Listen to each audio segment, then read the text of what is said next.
Welcome everyone. To follow up last week's video, the answer is no, I do not recommend flipping cars for a profit today.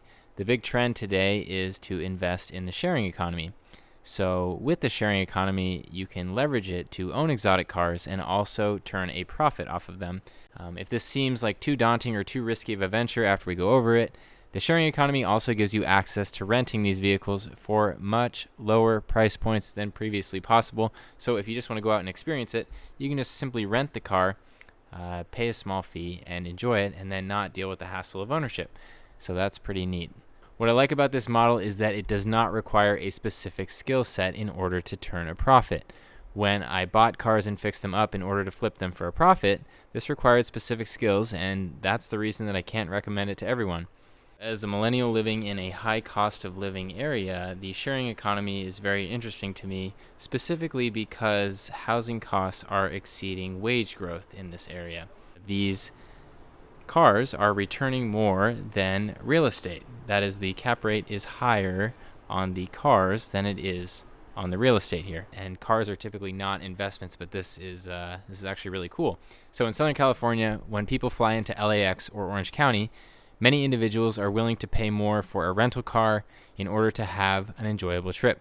So here, convertible exotic cars do very well. When you're buying your car, it's important to look at the projected demand rather than your own personal demand. So one of the things you see on YouTube when people are complaining about Turo and their returns is they bought something for themselves and not necessarily for what the market was demanding. So one of the big things that makes this attractive is that it is sometimes easier to secure financing for one of these cars than it is for a high-priced home. The returns after all expenses are higher than what we are seeing from real estate. Currently, the owners of these cars are testing them on Turo. Turo has presented numerous issues for these hosts that are pretty well documented here on YouTube. And I also know the guys over at Envy. Envy app is based out of Orange County, and they are focusing specifically on the high-end market. I'll put a link up in the description of this video.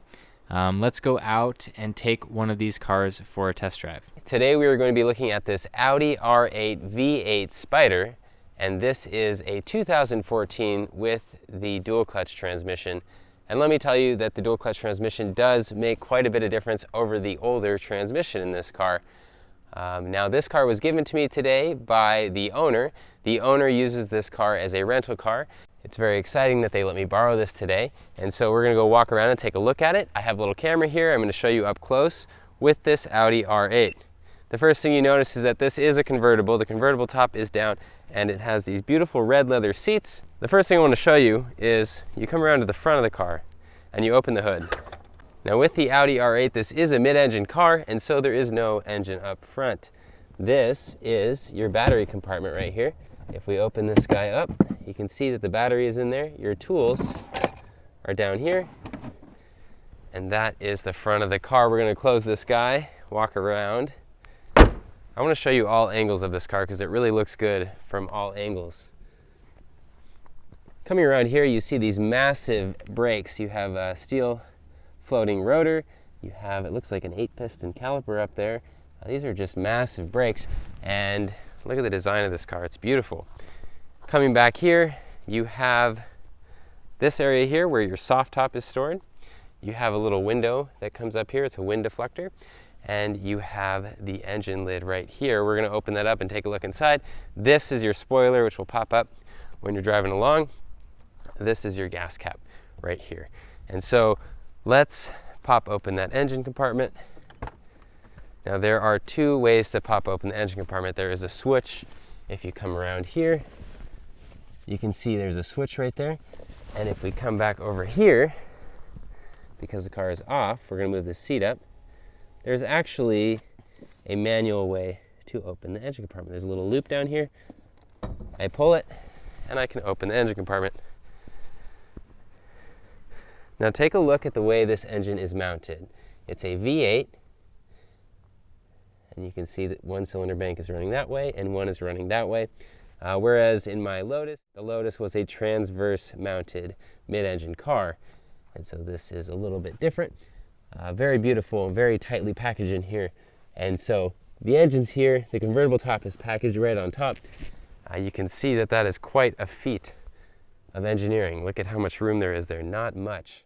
Now my favorite thing about the Audi R8 is that anybody can operate it. There's no special tricks to operating this car. If you know how to drive a car, you can probably get away with driving an R8, even though it looks very exotic. One thing that may take some time is finding the gas release. It's right here on the door. It's kind of hidden by this carbon fiber piece.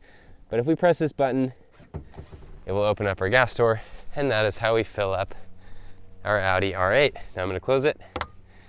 Let's go back inside the car and take a look. Now you do not have a key fob that you leave in your pocket. You do not have the remote start that comes with other cars. This is a traditional key, and so you put it in here to start the car.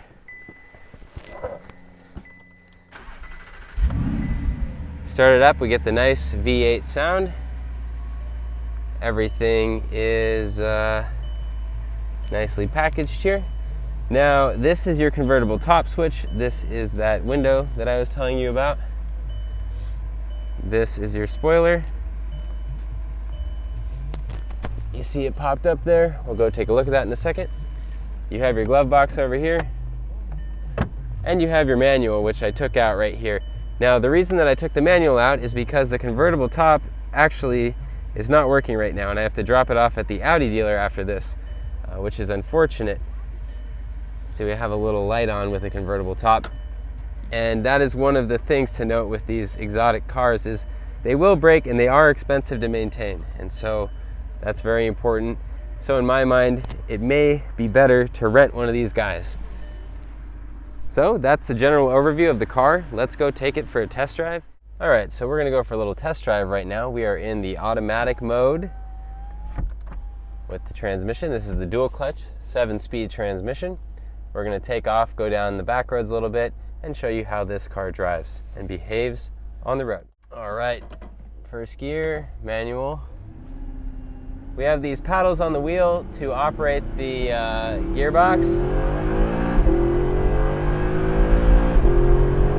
So you can see that when I shift, it shifts nice and crisply.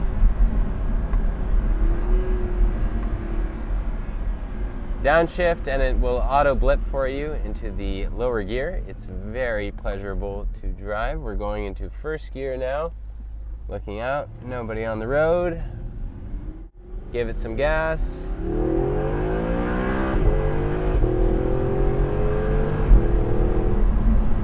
All right.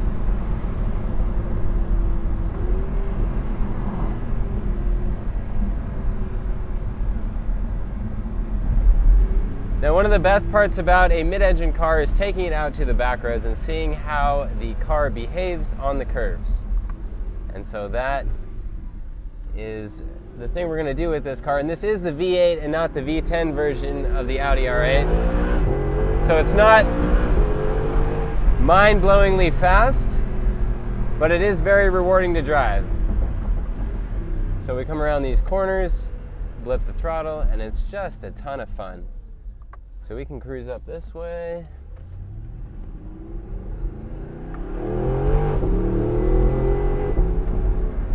Now the handling balance, it feels like it errs more on the side of understeer. When I turn in,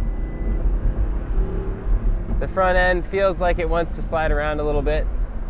And that's not bad. It seems like it would behave pretty well on a road course. And it does have a pop-up rollover protection, so you could take it on a road course. And it actually would be pretty fun, just with the way that it turns. Now we also have a sport suspension button here, but I've turned it on before, and when I turn it on, it feels a little bit too stiff to me, and so I like to leave it off.